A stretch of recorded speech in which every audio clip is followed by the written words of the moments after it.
சாத்தான்குளத்துல நடந்த அந்த கஸ்டோடியல் டெத்துக்கு நீதிமன்றம் வந்து தீர்ப்பு கொடுத்திருக்காங்க. 9 பேருக்குமே வந்து தூக்கு தண்டனை, மரண தண்டனை கொடுத்திருக்காங்க. அதாவது தீர்ப்பு வந்து வரையறுக்கிறோம். தந்தை மகன் படுகொலை கஸ்டடி டெத்து எதுக்காக வரையறுக்கிறோன்னா, நானும் அதில் பாதிக்கப்பட்டவன். அதில் வந்து தந்தை மகன் இருவரும் செத்துட்டாங்க.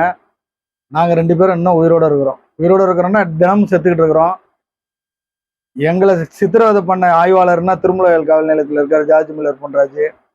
அவர் இன்னும் உயிரோட நல்லா தான் இருக்காரு. நாங்கள் மட்டும் செத்துட்டோம். டெய்லி செத்து வாழ்ந்துக்கிட்டு தான் இருக்கிறோம். என்ன ஒரு விஷயம்னா, காவல்துறையை பொறுத்தளவுக்கு இந்திய இராணுவத்துல கூட ஒரு செயலை செய்யணும்னா கட்டளை தளபதின்னு இருக்காங்க. அந்த தளபதி கட்டளை இட்டாதான் சுடணும். பாகிஸ்தானை சுடணும்னா கூட அதுக்கு மேல ஒரு விஷயமும் இருக்குது.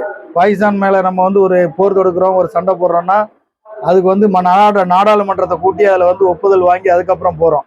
நம்ம சட்டம் அப்படிதான் சொல்லுது. ஆனால் காவல்துறையை பொறுத்தளவுக்கு காவல்துறைக்குன்னு தனி சட்டம் இருக்கிற மாதிரி நினச்சிக்கிட்டு அவங்க வந்து செயல்படுறாங்க. அந்த காக்கி சட்டம்னும் போது தனி ஒரு அந்த அந்த அதிகாரம் வந்துடுது. இது எல்லாத்துக்கும் காரணமே வந்து யாருன்னா உயர் அதிகாரிகள் தான். இப்போ கீழ்மட்டத்தில் இருக்கிற ஒரு ஆய்வாளரோ உதவி ஆய்வாளரோ தப்பு பண்ணுறாருன்னு நம்ம ஒரு ஐபிஎஸ் அதிகாரிகிட்ட போய் நம்ம வந்து ஒரு புகார் கொடுக்குறோன்னு வைங்க, அந்த புகாரை அவங்க முறையாக எடுத்து அதை விசாரித்து அவங்க மேலே முறையான நடவடிக்கை எடுத்தாங்கன்னா இந்த கீழ்மட்டத்தில் இவங்கெல்லாம் வந்து இது போன்ற தவறுகளை பண்ண மாட்டாங்க. அவங்க பண்ணுறதில்ல. ஏன் அங்கே போன உதாரணத்துக்கு இப்போ தந்தை மகன் செத்து போயிட்டாங்க. இப்போ ஏன் வழக்கே எடுத்துங்களேன். என் வழக்கு வந்து அந்த அதாவது மே 27 எனக்கு நடக்குது சம்பவம். ஃபெனிக்ஸ் ஜெயராஜ் வந்து ஜூன் 9 நான் சிறையில் இருக்கிறேன். சிறையில் இருக்கும்போது இந்த விஷயத்தை கேள்விப்படுறேன்னா என்ன பண்றாங்கன்னா, இப்போ என்னையே வந்து கஸ்டடி வயல மடக்குறாங்க. வயல மடக்கி என் பேரை கேட்குறாங்க, கிட்னாப் பண்றாங்க. காவல்துறையை தான் கிட்னாப் பண்ணுது. கிட்னாப் பண்ணி கார்ல ஏத்திட்டு போய் ஒரு தனி அறையில தனியா தொங்க விட்டு கண்ணுங்கெல்லாம் கட்டிட்டு என்னோட வீடியோஸ் எல்லாம் காட்டுறேன் பாருங்க. எதற்காக சார்? சட்டவிரோதமா மதுபானம் காவல்துறையை விற்கிதுன்னு சொல்லி நான் வந்து உயர் அதிகாரிக்கு புகார் கொடுக்குறேன். ஜெயன் கமிஷனர் ஒரு அம்மா இருக்காங்க, விஜயகுமாரின்னு அந்த அம்மா, இப்ப திருச்சிலே எங்கே இருக்காங்க அந்த அம்மா. அந்த அம்மா கிட்ட வீடியோ ஆதாரத்தோட ஒரு புகார் அனுப்புறேன். புகார் அனுப்புனது அந்த அம்மா நடவடிக்கை எடுத்திருந்தாங்கன்னா அந்த பிரச்சனை இல்லைல்ல. நடவடிக்கை எடுக்காம அதை அங்க அனுப்பி இதை பாரு உன் மேல புகார் கொடுக்குறான்னு சொல்றாங்க போல இருக்கு. ஏன்னா என்ன கஸ்டடியில வச்சுட்டு இவ்வளவு இவங்க பேசுகிறது என் காதுல கேட்குது நல்லா. சொல்றாங்கடா அந்த இப்ப ஜேசி சொல்றாங்கடா அவனை போய் பார்த்து அவனை தூக்கி ரிமாண்ட் பண்ணுன்னு சொல்றாங்க. ஏன்னா வந்து இருக்கிறத தட்டி கேட்கறத சமூக ஆர்வலர்னு ஏன் நாங்க உருவாகணும்னு தெரியலங்கம்மா. சமூகத்தில் நடக்கிற அவலங்களை தட்டி கேட்கறது ஏன் நாங்க உருவாகணும்னு தெரியல. அதாவது கை உடைக்கிறதுன்னு ஒரு டீமுங்க காவல்துறையில கால் உடைக்கிறதுன்னு ஒரு டீம், அது போன்று கொலை செய்யறதுன்னு ஒரு டீம் வச்சிருக்காங்கன்னு எனக்கு தோணுது. என்ன ஒரு விஷயம்னா, இப்ப அங்க நடந்து என்ன சாத்தான்குளத்துல ஸ்பெஷல் டீம் தான் போய் எல்லாம் பண்ணாங்க. அங்கேயும் போறீங்க, அஜித்குமார் கொலை வழக்குல யார் என்ன பண்ணா? ஸ்பெஷல் டீம் தான் பண்ணாங்க. அந்த ஸ்பெஷல் டீமுங்கிறது எதுக்கு காவல்துறையில உருவாக்குறாங்க? ஒரு பெரிய அஃபென்ஸ் ஒண்ணு எதனா நடந்துருச்சுன்னா அந்த அஃபென்ஸ் அது கண்டுபிடிக்கிறதுக்காக ஒரு உயர் அதிகாரி தலைமையில ஒரு டீம் அப்போ உருவாக்குவாங்க. அதோட அந்த டீம் முடிஞ்சு போயிடுது. அதை கண்டுபிடிச்சு கொடுத்தாங்கன்னா முடிஞ்சு போயிடுது. இவங்க வந்து நிரந்தரமாவே ஒவ்வொரு காவல் நிலையத்துல ஆய்வாளர் ஒரு ஸ்பெஷல் டீம் வச்சுக்கிறாரு, உதவி ஆணையர் ஒரு ஸ்பெஷல் டீம் வச்சுக்கிறாரு, துணை ஆணையர் ஒரு ஸ்பெஷல் டீம் வச்சுக்கிறாரு, இணை ஆணையர் ஒரு ஸ்பெஷல் டீம் வச்சுக்கிறாரு. அப்ப எல்லாருமே ஆளுக்கு ஒரு ஸ்பெஷல் டீம் வச்சிருக்காங்க. அந்த ஸ்பெஷல் டீமுங்கிறவங்க வந்து இவங்க வந்து ஏவி விடுறது, அதாவது தூக்கி அப்படி போட்டா போயிடுங்கிற மாதிரி இவங்க ஏவி விடுறாங்க, அதை செய்யறாங்க. இதுதான் நடந்திருக்கு வந்து ஃபெனிக்ஸ் கொலை வழக்குல. இதை வந்து ஏற்றுக்கொள்ளவே முடியாது. இதுக்கு முக்கிய காரணம் உயர் அதிகாரிகள் தான். இதை நான் சொல்லுவேன். அவங்க வந்து சரியான நடவடிக்கை எடுக்காம இவங்க மேல இவங்களை தட்டி கொடுத்துக்கிட்டு விட்டுக்கிட்டு, ஏன்னா அவங்களுக்கு இவங்க உதவி பண்றாங்க.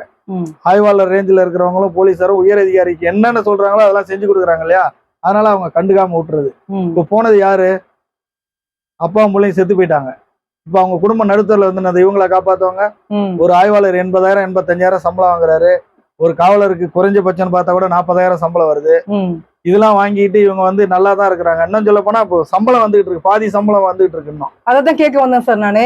நீங்க சஸ்பெண்ட் பண்ணிட்டாங்க அந்த மரணத்தை முன்னிட்டு, ஆனால் இது வரைக்குமே வந்து அவங்களுக்கு 3/4 சம்பளம் வந்துட்டு இருக்குன்றதையும் வந்து 10 ரூபாய் இயக்கம் கூட முன் வச்சிருக்காங்க. சொல்றாங்க. அதை வச்சு நானும் சொல்றேன்.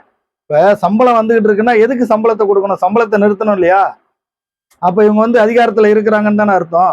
இவங்க விசாரணை கைதியினால சம்பளம் கொடுத்துட்டு இருக்கிறாங்களா? விசாரணை கைதிக்குனால சம்பளம் உச்சநீதிமன்றம் எப்படி கொடுக்க இப்பதானே முடியும்? தீர்ப்பு கொடுத்திருக்காங்க. சரி, இதுக்கப்புறம் நாள் நிறுத்துறாங்களா இல்லன்னு தெரியலையே. ம். அது ஒரு சிலர் சொல்றாங்க அந்த அரசாங்கம் எடப்பாடி அரசாங்கத்துல நடந்ததுன்னு. எடப்பாடி அரசுல நடந்ததே வச்சுக்கோங்க, ரைட்டுங்க. ம். இப்ப இந்த கவர்மெண்ட்ல எங்க ஒண்ணு நடந்தது, இது என்னாச்சு? ம். வழக்கே முடிச்சு வச்சிட்டீங்கல்ல. ம். நிக்கிதா யாரு? அந்த அம்மா என்ன அவ்வளவு பெரிய ஒரு பேரழகியா? ம்.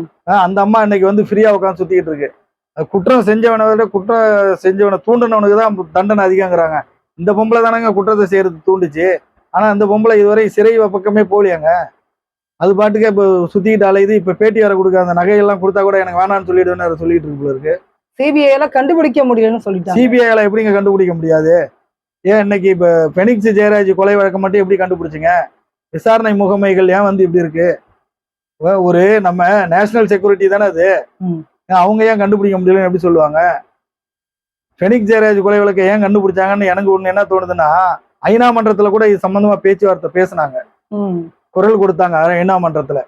அதனால உலக நாடுகள்கிட்ட வந்து அசிங்கமாயிடும்னு சொல்லிட்டு வந்து சிபிஐ இப்படி பண்ணிச்சா என்னன்னு தெரியல. இது இவன் அந்த அஜித்குமார் வழக்குல மட்டும் ஏன் சிபிஐ இப்படி பண்ணுது என்னன்னு தெரியல. இது வந்து திரும்ப வந்து இப்ப எங்களை போன்ற ஆட்கள்லாம் நாங்கெல்லாம் வந்து இந்த வழக்கை திரும்ப எடுத்து நடத்தணும்னு சொல்லி முயற்சி பண்றோம். பொருளாதாரம் நம்மள்ட்ட ஒண்ணு கிடையாது. அதனாலதான் நாங்க வந்து பொறுமையா இருக்கிறோம். இல்லைன்னா நாங்களும் பொருளாதார அடிப்படையில் நல்லா இருந்தா நாங்களும் பண்ணுவோம். காவல்துறையை ஒடுக்க வேண்டியதுக்காக ஒரு விஷயம் என்ன பண்ணோம்னா, ஒவ்வொரு கவர்மெண்ட் காவல்துறைக்குன்னு ஒரு மந்திரி போடுங்க. அப்போ ஒரு கக்கன் இருந்தார்ல, நேர்மையான ஒரு அப்பழுக்கற்றவர் இருந்தார் இல்லையா, அது மாதிரி ஒரு மந்திரியை போடுங்க. காவல்துறையில ஒண்ணு தவறு நடக்கும்போது அவங்க பொறுப்பேற்றுக்கிட்டோம். நீதிமன்றத்துல சொல்றாங்க வந்து அரசு வந்து காவல்துறை ஆணையம் அமைச்சிருக்காங்க. எங்க இருக்கு அந்த ஆணையம்னு மக்களுக்கே தெரியலையே. காவல்துறை ஆணையத்துல போய் நம்ம ஒரு புகாரை கொடுக்கலாம்ல, காவல்துறையில இப்படி பண்றாங்க இவங்க இதை பண்றாங்கன்னு. நான்லாம் பாதிக்கப்பட்டு டெய்லி செத்துக்கிட்டு இருக்கேன். கையை உடைச்சாங்க, காலை உடைச்சாங்க, உடல் பூரா எனக்கு காலி. என்ன நஷ்டேடு? இப்போ அந்த ஆய்வாளர் நல்லா தான் இருக்காரு. மாசம் 80,000 85,000 சம்பளம் வாங்கிட்டு ஜம்முன்னு நல்லா தான் வளர்த்திக்கிட்டு இருக்காரு. நான் ஒரு நாள் செத்துக்கிட்டு இருக்கிறேன் இல்லையா? எத்தனை மாதங்கள் சிறையில இருந்தீங்க? எந்தெந்த சிறையில இருந்தீங்க சார்? 1 மாசம் இருந்தாங்க. 1 மாசத்துல வந்து சிறையில 15 நாள் பொன்னேரியில இருந்தேன், 15 நாள் புழல்ல இருந்தேன். அந்த 30 நாட்களுமே உங்களுக்கு சித்திரவதைகள் இருந்ததா? உள்ள சித்திரவதை கிடையாது. சிறையில என்னைக்குமே எனக்கு சித்திரவதை பண்ணல. இங்க வெளியே இவங்க பண்ணதுதான். வர்றாங்க, கார்ல தூக்குறாங்க, கண்ணை கட்டுறாங்க, கொண்டு போறாங்க, கையை உடைக்கிறாங்க, தொங்க விடுறாங்க, வீட்டுல வந்து எல்லாத்தையும் சர்ச் பண்ணி அள்ளிட்டு போறாங்க, குடும்பத்தை ஆபாசமா பேசுறாங்க. அங்க என்ன சொல்றாருன்னா, இதுக்கு இன்னொரு விஷயமும் இருக்குங்க. காவல்துறைக்கு நீதித்துறையில வந்து ஒரு சப்போர்ட் இருக்கு. என்ன சப்போர்ட்னா, அந்த மேஜிஸ்ட்ரேட் ரேங்க்ல இருக்கிறவங்க, எல்லா மேஜிஸ்ட்ரேட்டையும் சொல்ல முடியாது. ஏன்னா இப்ப கூட ஒரு சில நிறைய மேஜிஸ்ட்ரேட்லாம் நல்ல தரவா விசாரிக்கிறாங்க.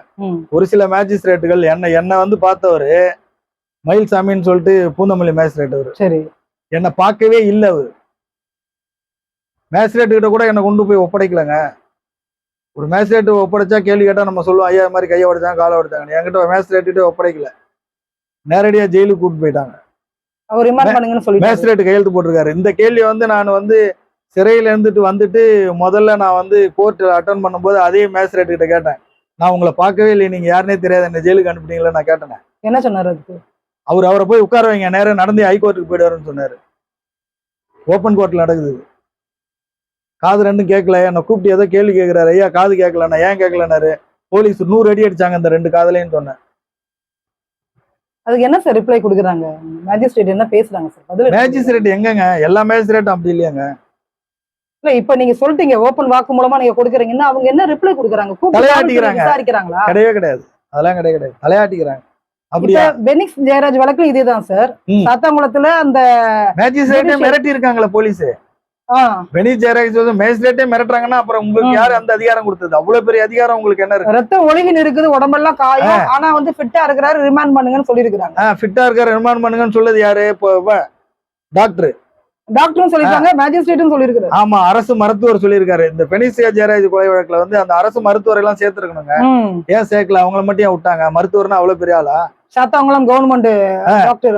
என்னையும் தான் இது கூட்டிட்டு போனாங்க, நம்ம ஸ்டான்லி கூட்டிட்டு போனா என் கையை பார்த்து நல்லா இருக்குன்னு ஃபிட்னஸ் சர்டிபிகேட் கொடுத்து விடுறாரு. ஆமாங்க, நான் சொல்றேன் கையை உடைச்சிட்டாங்க ஐயா, தொங்குது பாருங்கிற. அப்படியா, சரி போங்கிறாரு. அப்போ வந்து காவல்துறையும் மருத்துவத்துறையும் வந்து எவன் செத்தானா எவன் எக்கடு கட்டு போனானா எல்லாரும் ஒன்னா சேர்ந்துக்கிறாங்க. அப்போ மருத்துவத்துறை இவங்களை உள்ள கொண்டு வரணும். என்னோட வழக்குல கூட இப்ப கொண்டு வரணும். என் வழக்கு நடந்துகிட்டு தான் இருக்கு. என் வழக்கை நான் ஒரு முறையா நீதிமன்றம் போகும்போது எனக்கு போலீஸ் அவ்வளவு நெருக்கடி கொடுத்துட்டு இருக்காங்க. இப்ப கூட இன்னும் டெய்லி என்ன அது பல்வேறு எந்த வருஷத்துல நடந்தது சார்? அது இன்னும் முடியலைங்க வழக்கு. 2020ங்க. என் வழக்கே வந்து இவங்க லேட்டா தான் ஆரம்பிச்சாங்க. கமிட்டல் ஆகி அங்க மேஜிஸ்ட்ரேட் கோர்ட்ல இருந்து கமிட்டல் ஆகி சப்போர்ட்டுக்கு வர்றதுக்கு வந்து இவங்க அதுவே 4 வருஷம் ஆக்கிட்டாங்க. 24ல தான் வந்தது. 20ல நடந்து 24ல தான் வருது. அப்போ வந்து அரசு துறை எவ்வளவு லேட் பண்ணிட்டு பாருங்க. அந்த பிபி ஜிபி இவங்க எல்லாம் இருக்காங்க இல்லையா, இவங்க எல்லாம் சேர்ந்து பண்றதா அது. ஜிபியை கவர் சொல்ல முடியாது, பிபி பண்றதா அது. அதே மாதிரி இதுல இன்னொரு விஷயம் என்னன்னா, ஒருத்தனை ரிமாண்ட் பண்ணனா பிபி கிட்ட ஒப்பீனியன் கேட்கணும். ஒரு காவல்துறைக்கும் ஒவ்வொரு போலீஸ் ஸ்டேஷனுக்கும் ஒரு பிபி இருப்பாங்க. இத்தனை ஸ்டேஷனுக்கு இந்த பிபின்னு அவங்கள்ட்ட ஒப்பீனியன் கேட்கும்போது அவரும் ஒரு சட்டம் படிச்சவர் தான். சட்டம் படிச்ச ஒரு பிபி வந்து ஒத்துக்கிறாரு, ஆமா இந்த செக்ஷன்ல போட்டு ரிமாண்ட் பண்ணுங்கன்னு சொல்றாரு. இதெல்லாம் எப்படி கண்மூடித்தனமா வந்து சட்டத்தை இவங்க பயன்படுத்துறதை ஏற்றுக்கொள்ள முடியாதுல்ல. அப்ப எல்லா பலமுமே அதிகார பலமும் காவல்துறையிட்ட தான். எல்லா பலமும் அவங்கள்ட்ட தாங்க இருக்கு. எல்லா பலமும் அவங்க தான், வேற யாருமே கிடையாது. ராணுவத்துக்கிட்ட கூட அந்த பலம் கிடையாது. ஏன் ராணுவ வீரரே போட்டு அடிக்கிறாங்க, ரோட்ல போட்டு அடிக்கிறாங்க, பிடிச்சி நொங்குறாங்க. காவல்துறைக்கு இவ்வளவு அதிகாரம் கொடுத்துருக்காங்க. இது வந்து நம்ம வந்து ஒரு மக்களாட்சி நடக்கிற இந்தியா மாதிரியே தெரியல. ஒட்டுமொத்த இந்தியாவுக்கு தான் சொல்றேன், குறிப்பிட்டுலாம் யாரும் சொல்ல முடியாது. எல்லா இடத்துலயும் அப்படிதான் நடக்குது, இங்க மட்டும் கிடையாது. காவல்துறைக்குன்னு ஒரு மந்திரியை தனியா அந்தந்த மாநிலத்திலே நியமிக்கணும். அவங்கவுங்க அதுக்கு அத்தாரிட்டி ஒத்துக்கணும். சார் அதே மாதிரி இதுல வந்துட்டு இப்ப மரண தண்டனை கொடுத்த உடனே ஒரு பக்கம் வந்துட்டு சமூக ஆர்வலர்கள் என்ன சொல்றாங்கன்னா, கொலையை வந்து எப்படி சரியாக இருக்க முடியும்னு கேக்குறாங்க. இதை வந்து தடுத்து நிறுத்தணும், மரண தண்டனை ஒருபோதும் வந்து நாங்க ஏத்துக்கவே மாட்டோம்ன்றாங்க. இல்ல அதுவும் எனக்கும் அதுல உடன்பாடு கிடையாது. கொலைக்கு கொலை, பழிக்கு பழி எல்லாம் உடன்பாடு கிடையாது. ஏன்னா இந்தியாவை பொறுத்த அளவுக்கு மரண தண்டனை ஒழிக்கணும்னு தான் வந்து குரல் கொடுத்துக்கிட்டு இருக்கிறோம். ஆயுள் தண்டனை கொடுத்துருக்கலாம். ஏன்னா மரணங்கிறது ஒரு செகண்ட்ல கையை கட்டுவாங்க, தூங்குவாங்க, செத்து போடுவாங்க. அவங்க வந்து தண்டனை அனுபவிக்கிறது கிடையாது.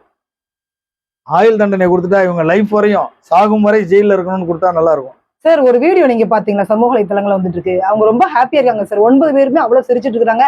அவங்க குடும்பம் வந்துட்டு அதுக்கு மேல சிரிப்பா இருக்குது. அதுதாங்க அதிகாரம்.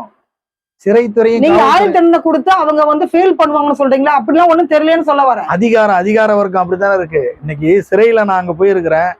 சிறைச்சாலையில ஒரு விஷயம் நடக்கு பாருங்க. நான் ஜெயில இருந்துட்டு வெளியே வந்துட்டு என்னோட ரிப்போர்ட் கேட்கறேன். எனக்கு வந்து இப்போ ட்ரீட்மெண்ட் பார்த்த ரிப்போர்ட்லாம் கொடுங்கன்னு கேட்கறேன். சிறைத்துறை தரமாட்டேங்குது. ஆர்டிஐல போய் கேட்கறேன், எழுதி கொடுத்துட்டு வந்துட்டேன். 15 நாள் கழிச்சு எனக்கு ஒரு தபால் வருது, உங்களுக்கு இதில் என்க்ளோஸ் பண்ணி அனுப்பிச்சிருக்கிறேன்னு.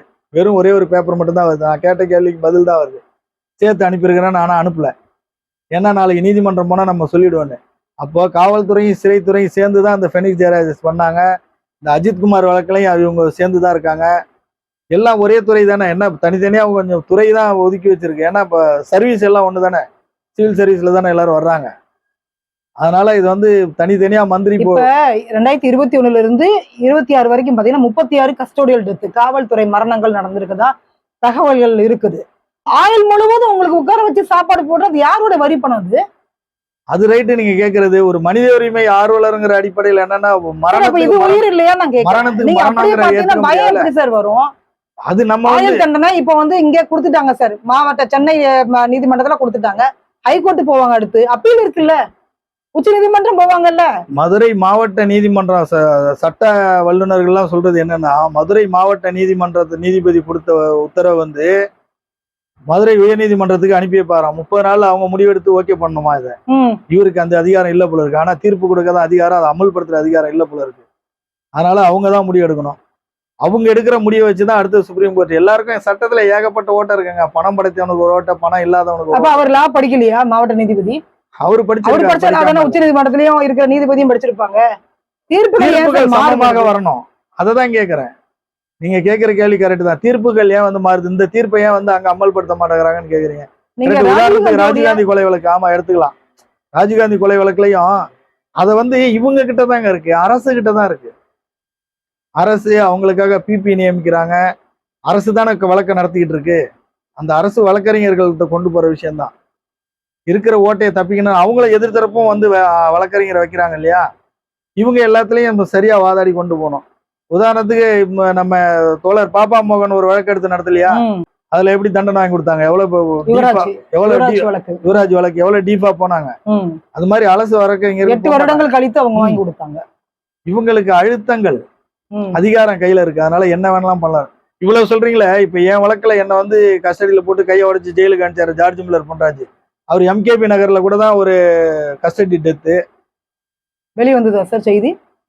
பயங்கரமா வந்துருச்சு, செத்து எல்லாம் போயிடுச்சு. அதுக்கு வந்து என்ன பண்ணாங்க, ஒரு ஐபிஎஸ் ஆபீசர் அவர் சார் பேரு நல்ல மனுஷன், அவர் பேரு எனக்கு ஞாபகம் இல்லை சரியா, வந்து பிரஸ் இந்த மீட்ல குதிரை ஓட்டுற பையனா பீச்ல அந்த அந்த வழக்கா விக்னேஷ்? விக்னேஷன் தான் நினைக்கிறேன். ஆ, என்னன்னா ஒரு ஒரு ஐபிஎஸ் ஆபீசர் வந்து ஒரு பிரஸ் மீட்ல சொல்றாரு, ஒரு தவறுக்காக ஒட்டுமொத்த காவல்துறையும் தப்பு சொல்லாதீங்கிறாரு. அதை நான் ஏத்துக்கிறேன். நான் அன்னைக்கே ரிப்ளை பண்ணேன். ம், ஒருவர் பண்ண தவறுக்காக ஒட்டுமொத்த காவல்துறையும் வந்து தவறுன்னு சொல்ல முடியாது. ஏன்னா இன்னைக்கு அந்த சாத்தான்குளம் வழக்கிலேயே வந்து ஒரு அம்மா மனசாட்சி பிரகாரம் அது கவர்மெண்ட் அப்ரூவல் ரேவதி. மாறினதுனால தான் இன்னைக்கு வந்து அதுக்கு இவ்வளவு நடந்திருக்கு. ம். அது மாதிரி மனசாட்சி வந்து இவங்க மூட்டை கட்டி வச்சுட்டு போயிடுறாங்களே, அவங்க இப்ப நெஞ்செல்லாம் அவங்களுக்கும் நிறைய கல்லாயிடுது. மிரட்டல் எல்லாம் கொடுத்து பாதுகாப்பு கொடுத்து நீதிமன்றம் ஆமா. பிறகு இந்த கேஸ் நடந்தது. அதே மாதிரி அவர் சொன்னார் இல்லையா, ஒட்டுமொத்த காவல்துறையை நாங்க வந்து குற்றம் சொல்லங்க.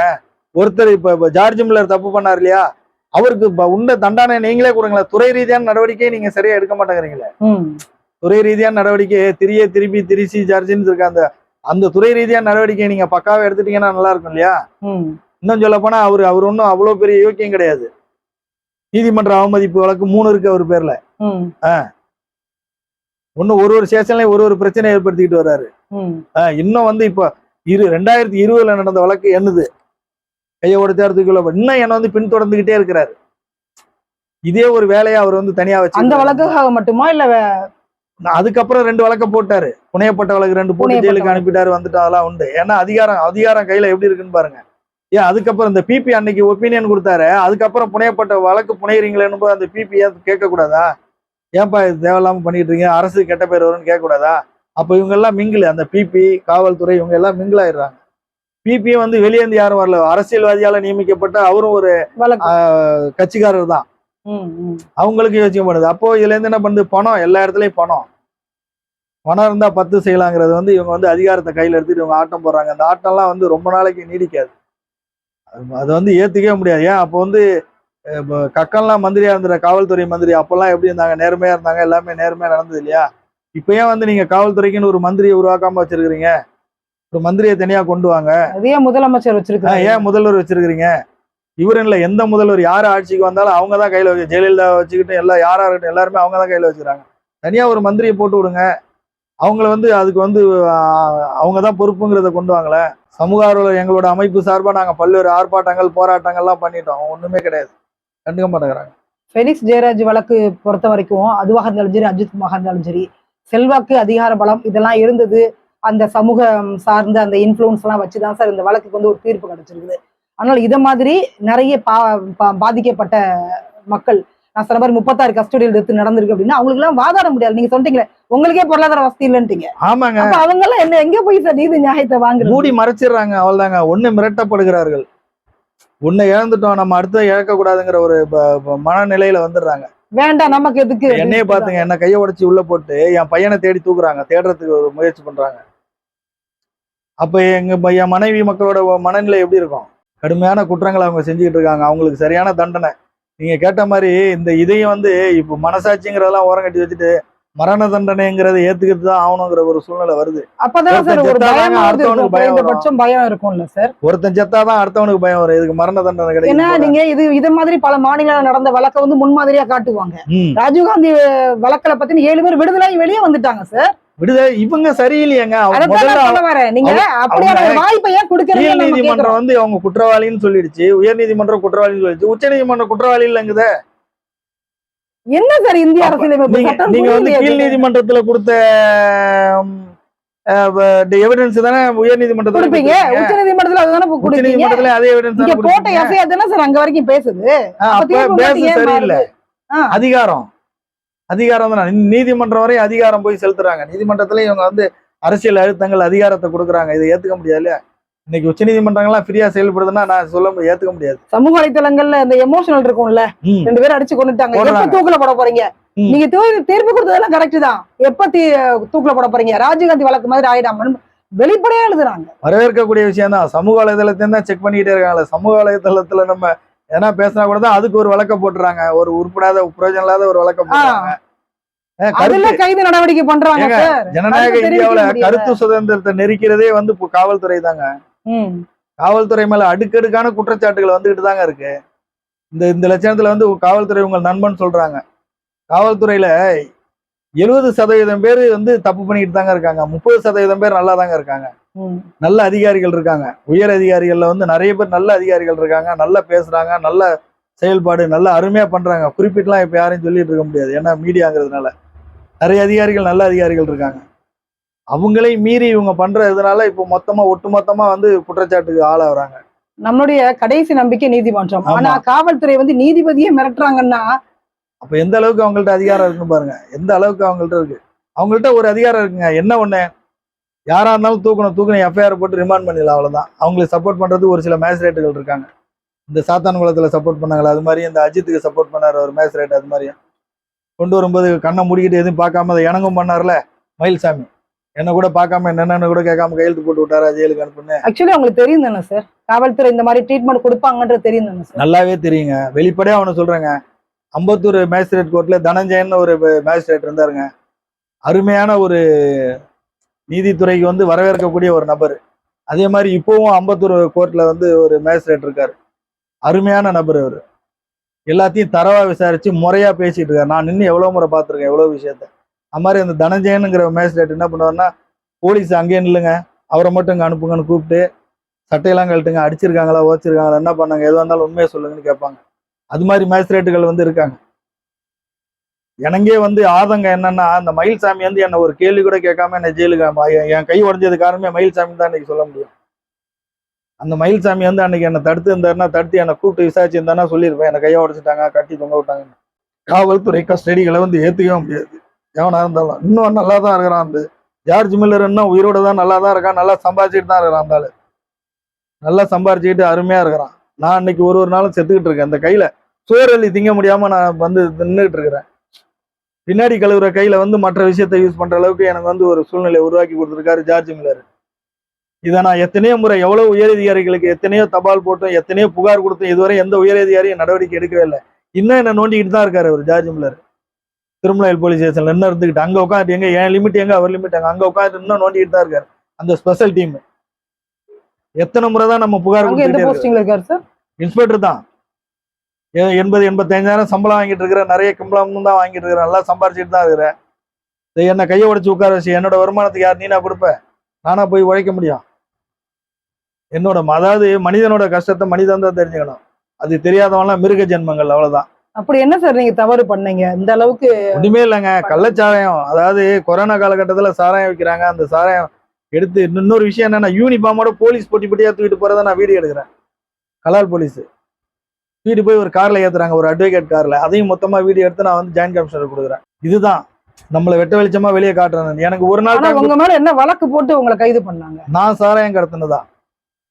வெளி மாவட்டத்துல இருந்து நான் வந்து சாராயம் பையா எடுத்துட்டு வரேன். பையா எடுத்துட்டு வந்து நானும் என் மகனும் பைக்ல வரும்போது சாராயங்கள் இருக்கும்போது இவங்க போலீஸ் என்ன மடக்குறாங்க. நான் விட்டுட்டு ஓடுறேன், போய் பாலத்துல இருந்து குதிக்கிறேன், கை மட்டும் உடையுதான். அவங்களே கிரியேட் பண்ணிட்டாங்க ஸ்டோரி. ஆமா, சார்ஜ் ஷீட்ல அப்படிதான் போடுறாங்க. விட்டுட்டு நான் மட்டும் ஓடுறேன். நான் ஓடுறேன். அதுக்கான எவிடன்ஸ் எல்லாம் கொடுத்தாங்களா?